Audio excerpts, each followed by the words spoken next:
జర్నలిస్టులు కొంతమంది పోయి, అంటే హ్యూమనిస్టిక్ అవుట్లుక్ ఉన్న జర్నలిస్టులు పోయి అక్కడ ప్రజలతో చాలా క్లోజ్గా మాట్లాడి విషయాలు సేకరించి తెలుసుకున్నది ఏమిటంటే, అక్కడ కూడా మతానికి పెద్దగా ప్రాముఖ్యం ఇయ్యని సంఖ్య పెరుగుతున్నది.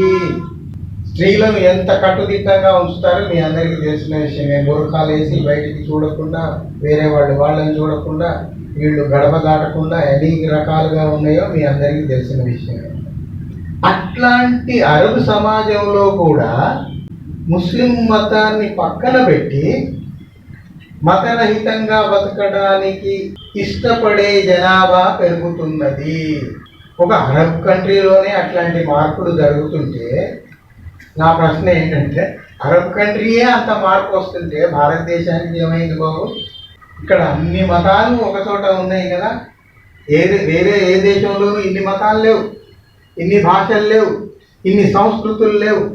మన దగ్గర మాత్రమే ఇన్ని ఉన్నాయి. అని కలిసికట్టుగా ఉన్నాయి, కలగలుపుగా ఉన్నాయి, సఖ్యతగా కూడా ఉన్నాయి ఇంతకాలం.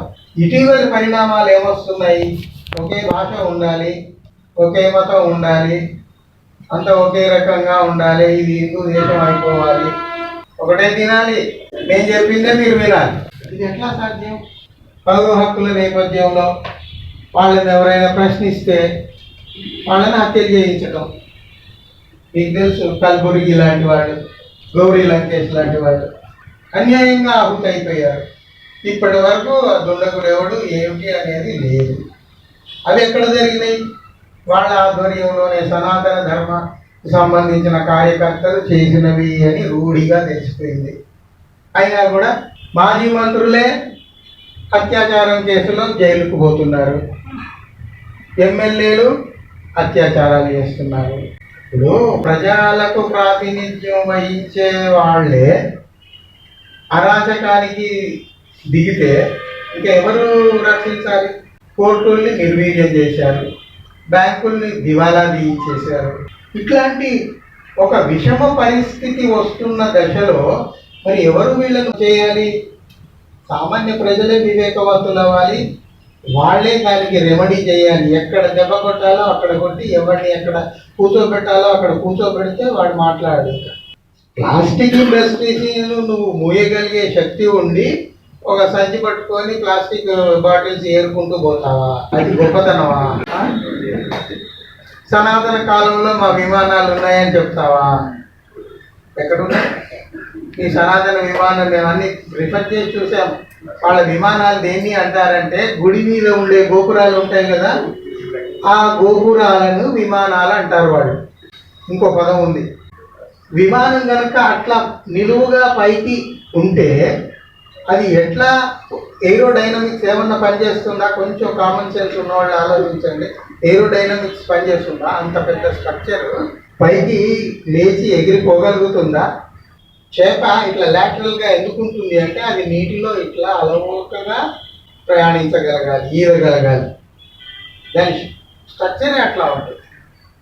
పాము అట్లా ఎందుకు ఉంటుంది? అది పాకుడు జంతువు, పొట్ట మీద పాకుతూ ఇట్లా పోతుంది. ఆ పాకడానికి అనుగుణంగా దాని శరీరం నిర్మాణమై ఉంది. పరిణామం దశలో 4 కాళ్ళ నుంచి 2 కాళ్ళ మీదకి మనిషి వచ్చాడు. ఇప్పుడు నేను 4 కాళ్ళ మీద నడుస్తా అంటే పిచ్చోడా అంటారు. ఇప్పుడు మన వాళ్ళు చెప్పే సిద్ధాంతాలు అవే. మా పూర్వం సంస్కృతి అంత గొప్పది, మేము 4 కాళ్ళ మీద నడుస్తా అంటే నువ్వు నడువు, అందరికీ చెప్ప. అందువల్ల విమానాలు మా దగ్గర ఉన్నాయి, వేదాలలో మా అన్నీ ఉన్నాయి. మీ వేదాలలో ఏమున్నాయి? మేము అన్ని చదువుకున్నాం. ఇప్పుడు ఒక విషయం ఏంటి తెలుసా? సంప్రదాయవాదులు, సనాతనవాదులు అవి ఏమి చదవట్లేదండి. మన ధర్మశాస్త్రంలో ఏముందో వాళ్ళకి తెలియదు, వేదాలలో ఏముందో తెలియదు. దానికి వ్యతిరేకమైన భావజాలం ఉన్న మనలాంటి వాళ్ళమందరము ఇందులో ఏముంది, ఎందుకని వీళ్ళు మాట్లాడుతున్నారు అని పరిశీలించి విషయాలు నేర్చుకొని, అవగాహన లేకపోయినా నేర్చుకొని మనం అంతా సంసిద్ధులం అవుతున్నాం. ఇప్పుడు ముస్లిం మతంలో ఎంత కట్టుదిట్టమైన వ్యవహారం ఉంది స్త్రీల పట్ల మీ అందరికీ తెలుసు. మనకి ఇప్పటికి కూడా ఇక్కడ భారతదేశంలో కూడా కనబడుతూనే ఉంది. హైదరాబాద్లో మాకు మరీ ముఖ్యంగా బుర్ఖాలు వేసుకొని తిరగటము అవన్నీ మేము చూస్తూనే ఉంటాం. ఇవన్నీ మనుధర్మ శాస్త్రంలో కూడా ఉన్నాయి. మన హిందూ శాస్త్రం అని గొప్పగా వీళ్ళు చెప్పే దాంట్లో ఉన్నాయి. ఏమున్నాయి? మహిళ పరపురుషుడితో మాట్లాడకూడదు, వేరే వాళ్ళు ఉన్నప్పుడు చప్పుడు చేస్తూ నడవకూడదు, మాట్లాడవలసే నోరు మూసుకొని జాగ్రత్తగా అటు తిరిగి మాట్లాడవలను, పెద్దగా నవ్వకూడదు. ఇవన్నీ. ఇంకా ఋతుస్రావం గురించి మీకు తెలిసిన విషయాలే అన్నీ. వాళ్ళు గత జన్మలో చేసిన పాపానికి ఫలితమే ఈ ఋతుస్రావం అని అన్నారు. మీరందరూ ఒప్పుకుంటారు కదండి. ఊరికే ఉదాహరణకు 3-4 చెప్పాను, ఇంతకంటే ఘోరమైన విషయాలు అందులో ఉన్నాయి. అందువల్లనే ఏ స్త్రీ కూడా సాక్ష్యానికి పనికిరాదు. మన ధర్మశాస్త్రంలో ఉంది, చూసుకోండి. మీరు ఉమెన్ రైట్స్, హ్యూమన్ రైట్స్ ఎక్కడ మీరు వాటిని పాటిస్తే అంటే ఇప్పుడున్న ప్రభుత్వం కూడా వాటిని అట్లాగే అమలు చేయాలని ప్రయత్నం. ఎట్లా అవుతుంది? ఇంత ఆధునిక టెక్నాలజీ వచ్చి, ఆధునికమైన భావజాలం వచ్చి, ఇంత వచ్చిన తర్వాత కూడా ఇంకా మేము అవే పాటిస్తామంటే ఎట్లా? వాళ్ళు ఎంతవరకు వెళుతున్నారు అంటే మీకు చెప్తాను. సిబిఎస్ఈ అంటే మీ అందరికీ తెలుసు కదా, central board of secondary education text బుక్స్లో సెంట్రల్ గవర్నమెంట్ ఏర్పాటు చేసిన టెక్స్ట్ బుక్స్లో ఏముంది అంటే, మహిళలు గాడిదలు లాంటి వారు, వారికి విశ్రాంతిని ఇవ్వకూడదు. గాడిదలకు విశ్రాంతిని ఇవ్వచ్చు, ఎందుకంటే అవి పారిపోయినా మళ్ళీ దొరుకుతాయి, మహిళ పారిపోతే దొరకదు. ఇది చిన్నపిల్లలకు నేర్పే పాఠ్య గ్రంథాలు. మీకు కావాలంటే నేను రిఫరెన్స్ ఇస్తాను, మీరు రాసుకుంటున్నారు. ఇదా మనం చెప్పదలుచుకున్న పాఠ్య గ్రంథాలు. ఇంకా చాలా ఉన్నాయి, వందలు ఉన్నాయి. నేను ఇప్పుడు మనకు సమయం తక్కువగా ఉంది కాబట్టి కొన్ని చెప్తున్నాను. ఎవడైతే మాంసాహారి అవుతాడో వాడిని నమ్మకూడదు. వాడెప్పుడు అబద్ధాలు మాత్రమే చెప్తాడు. అంటే శాకాహారం అంతా పవిత్రులైనట్టు, వాళ్ళంతా ఉత్తములైనట్టు. ఒక్కటి మాత్రం నిజం, ఇప్పుడు శాకాహారులు మేము ఇది అని ఎవరైతే క్లెయిమ్ చేస్తున్నారో వాళ్ళంతా ఒకప్పుడు బర్రెల్ని గొర్రెల్ని అక్కడే బలి ఇచ్చి యజ్ఞయాగాదులలో చేసిన పని ఏమిటి? మీరు దేవాలయాలకు పోయినప్పుడు ధ్వజస్తంభం ఉంటుంది, ధ్వజస్తంభం పక్కనే ఒక బలిపీఠం ఉంటుంది, చూడండి. ఆ బలిపీఠం ఏమిటి అంటే జంతువుల్ని తెచ్చి అక్కడ బలిస్తారు. యజ్ఞాలు యాగాలు చేసేటప్పుడు చేసేది ఏమిటి? It's a get together. Modern మన టైమ్స్ ప్రకారం అంటే it's a get together occasion where you will meet, enjoy, drink and eat అని. ఏమి లేదు, దానికి మంత్రాలు తోడు చేశారు. మీకు ఇంకొక విషయం ఏమిటంటే, సంస్కృతము ఒక మామూలు భాష, అది అన్ని భాషలకు తల్లి కానే కాదు. దాని ఆరిజిన్ ఇండియా కాదు. Sanskrit has come from the middle east. ఈ ఆరిజిన్ అంతా ఎత్తుకండి, చదవండి, మీకు తెలుస్తుంది. వచ్చి మన వాళ్ళు ఏం చేశారు, దాన్ని మంత్రాలు తంత్రాలుగా చేసేసి దాన్ని ఒక పవిత్ర భాష, దైవ భాష అని దాని స్థాయిని పెంచి ఎక్కడో కూర్చోబెట్టారు. నిజానికి వాస్తవంగా మాట్లాడుకుంటే భాషకు మతానికి సంబంధం లేదు. ఓన్ చేసుకున్నారు, ఇది మా భాష, ఇది మాది, ఈ మంత్రాలు మాది. ఇవి ఎక్కడవుతాయి? దాని ఆరిజిన్ ఎక్కడుంది? ఆర్యులు వలస వచ్చినప్పుడు అది కూడా వచ్చింది. సంస్కృతం అనేది ఒక భాషకు మాండలికం. ఒకప్పుడు ఒక 5000 ఏళ్ల క్రితము అది ఇండిపెండెంట్ భాష కూడా కాదు. అప్పుడున్న దాని పేరేదో ఉంది, వాస్తనీస అనే ఒక భాష ఉంది. ఆ భాషకు 2 మాండలికాలు ఉండేవి. ఆ 2 మాండలికాల్లో సంస్కృతం ఒకటి.